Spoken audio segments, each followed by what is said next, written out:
Bonjour à tous, bienvenue dans cette vidéo dans laquelle je vais vous apprendre comment faire un joint de téflon étanche sur un raccord de plomberie. Donc la première chose, le téflon c'est ça, pour ceux qui ne connaissent pas, c'est aussi appelé ruban PTFE.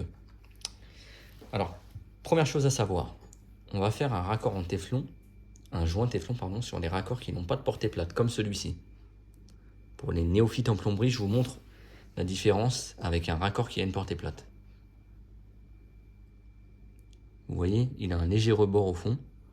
C'est une portée plate. C'est ce qu'on appelle une portée plate en plomberie.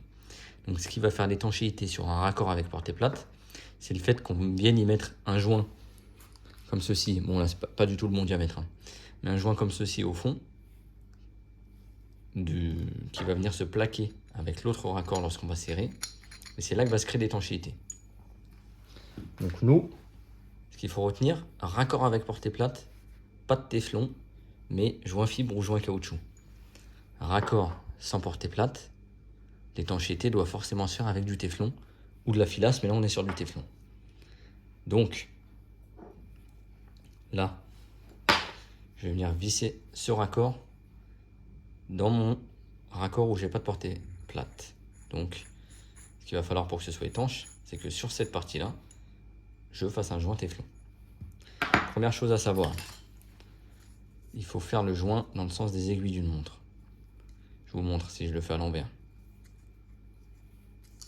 Je ne vais pas mettre beaucoup de tours, je vais juste faire ça, voilà, en exagérant. Donc là, je ne l'ai pas fait dans le sens des aiguilles d'une montre, je le laisse volontairement dépasser un peu, ce sera plus parlant. Regardez ce qui se passe si je visse mon raccord maintenant. Ça va venir me dérouler mon téflon. Et du coup, j'aurai pas du tout d'étanchéité. Donc, première étape, vraiment enrouler le téflon dans le sens des aiguilles d'une montre. Très très important. Sinon, fuite assurée. Petit conseil perso, laissez toujours un ou deux filetages sans téflon. Ce sera plus facile pour engager le raccord qui va venir se mettre dessus. Ça, c'est un conseil perso, c'est pas du tout obligatoire, mais je vous le conseille fortement quand même.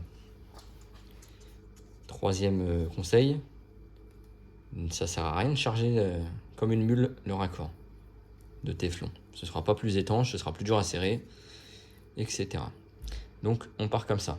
Je le tiens avec mon pouce, j'exerce une légère pression sur le téflon, pas trop fort sinon je vais le déchirer, et j'enroule. Je vous conseille aussi de partir de la base du raccord, donc d'en bas. Vous laissez le premier filet libre, c'est plus simple. Et là, on va venir tourner.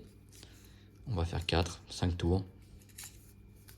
6 tours si vous voulez, mais voilà, on va pas en faire 10, 15. C'est vraiment inutile et contre-productif. Donc on va venir tourner comme ça, toujours en exerçant une légère pression avec son rouleau de téflon.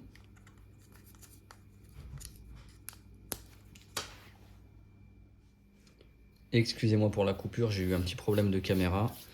Donc on en était là. J'ai fini mes tours de téflon dans le sens des aiguilles d'une montre, très important, en laissant le premier filet de libre. Maintenant, je vais pouvoir venir engager mon raccord, comme ceci, donc raccord sans portée plate, je vous le rappelle. Je vais pouvoir venir le visser, et là, le fait de l'avoir enroulé dans le sens des aiguilles d'une montre, à chaque fois que je vais faire un tour avec mon raccord, je vais venir plaquer et tendre encore mieux le téflon sur le raccord. Tandis que lorsque je l'avais fait dans le sens anti-horaire, donc pas dans le sens des aiguilles d'une montre, quand je vissais, rappelez-vous, ça m'enlevait le téflon. Donc là, c'est parfait. Donc là, l'étanchéité en serrant, elle devrait être parfaite. Petite piqûre de rappel avant de finir la vidéo. On va l'illustrer, ce sera plus simple.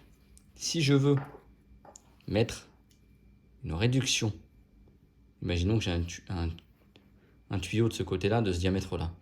Je veux mettre une réduction pour installer cette vanne.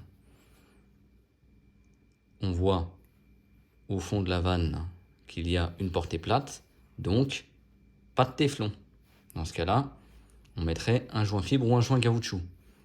Ça, inutile, à bannir. En revanche, si j'ai envie d'installer cette vanne, mais que j'ai besoin d'agrandir mon raccord, parce que là on voit que je flotte dedans, Dans ce cas-là, je vais venir mettre un raccord comme ceci. Pas de portée plate. Là, on va mettre du téflon. On va faire l'étanchéité ici. Et une fois que ce sera fait, je pourrai venir me mettre dans ma vanne.